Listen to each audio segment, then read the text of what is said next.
し出してあなたを守りたいのです。見たくになったよいいところいっぱいね。花松の街はほら幸せあふれる。いつも笑顔でいられる街 My hometown 浜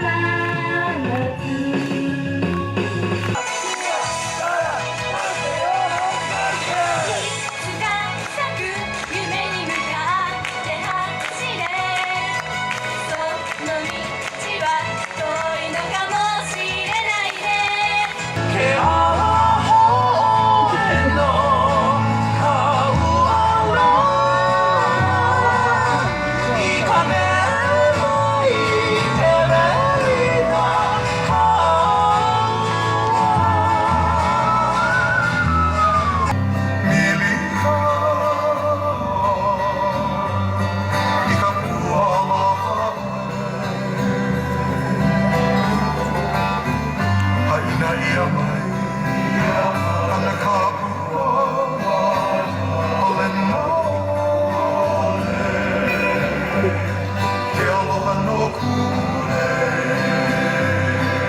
今年の2016の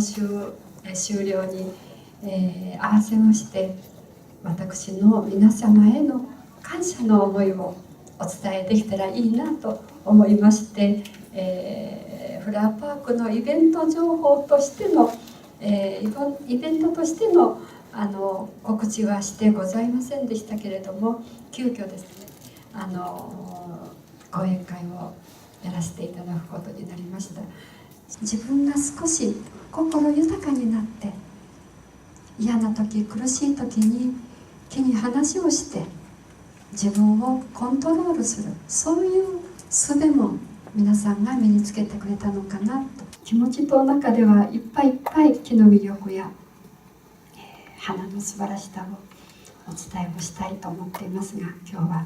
このぐらいにさせていただきます。そしてこれから